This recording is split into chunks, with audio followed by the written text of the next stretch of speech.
Hello, and welcome to AQS Inmate Call.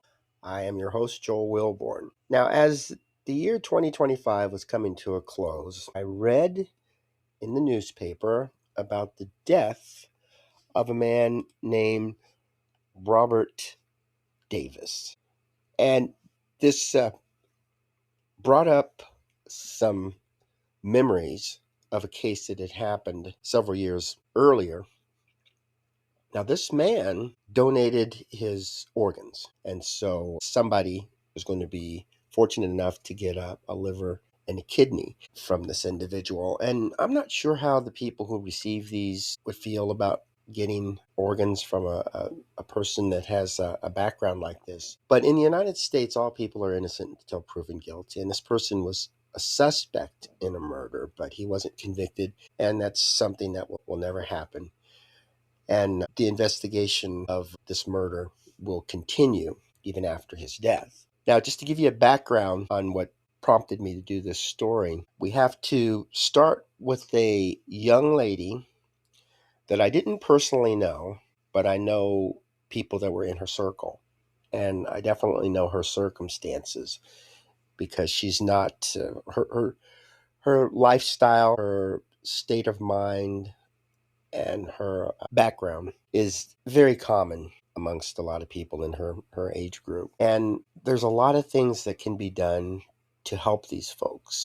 And that's why I want to do this story, because one of the things that we can do is actually share the story. Now, this is about a young woman whose life was full of promise and whose family loved her deeply, and whose death left a wound in Spokane that still hasn't healed.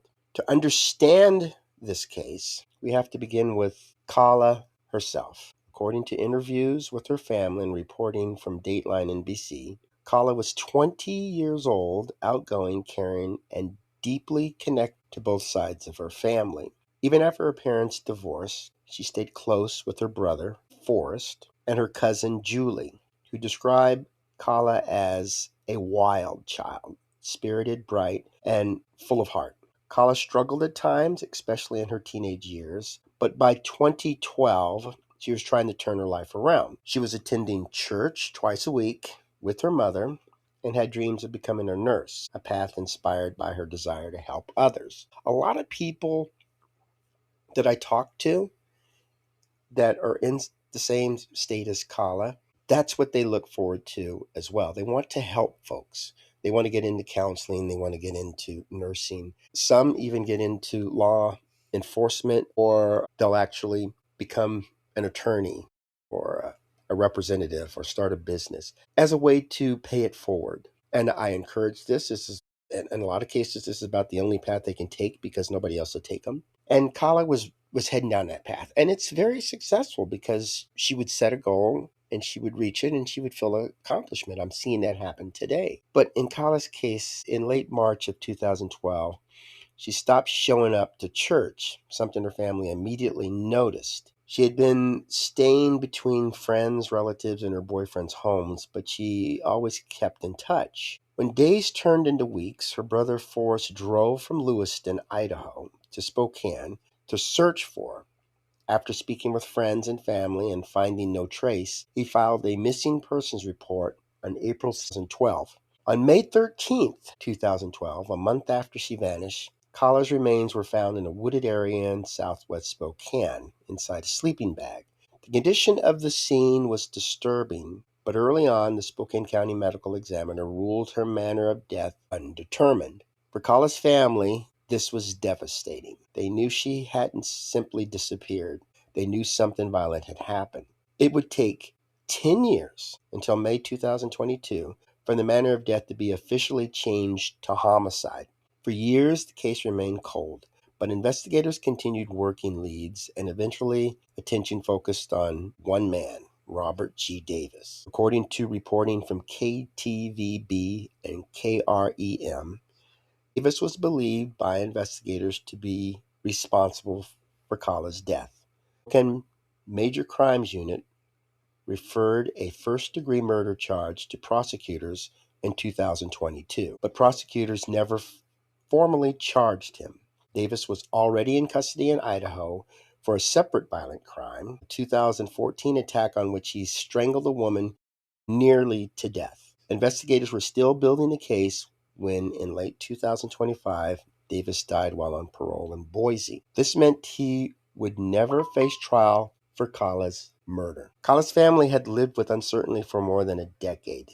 They've spoken publicly about their grief, their frustration, their hope for answers. Even after the manner of death was changed to homicide, the case remained open and active with no arrest as of 2024. For them, justice has always meant more than a courtroom. It means recognition of Kala's life, her dreams, her struggles, her love for her family, and acknowledgement of the harm done to her. And as of the latest reporting, the Spokane Police Department has confirmed the case remains open. The primary suspect is deceased. No one has ever been charged with Kala's murder. Investigators have stated they continue to review evidence and pursue leads.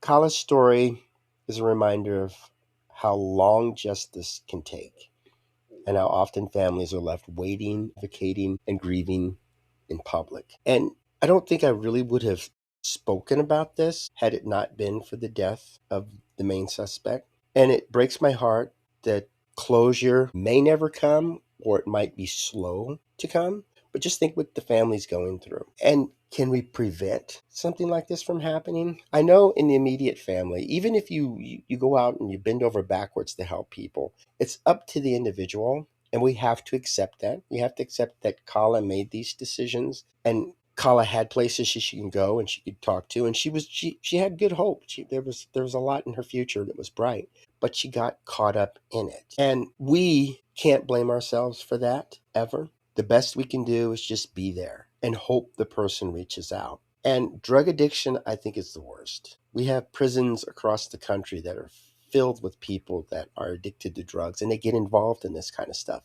The person, whoever this person might be, who actually murdered Kala, could have been an addict, could have been so high and messed up in the mind that this person didn't even realize what was going on. And that's something we need to keep constant aware of. We need to look for the signs. We need to educate ourselves. We need to educate our families. And hopefully Kala's death won't be just another stat. It'll be something that can educate us, something that can motivate us, that we can share with people to maybe bring out an issue that could be going on. Just ignoring it is probably the worst thing we could do. Well, thanks for tuning in, and I hope that you'll be tuning in again next week. And I just have a bit of advice to close this episode, and that is, even in the darkest chapters, love keeps turning the page. Thank you for tuning in, and have yourself a wonderful day.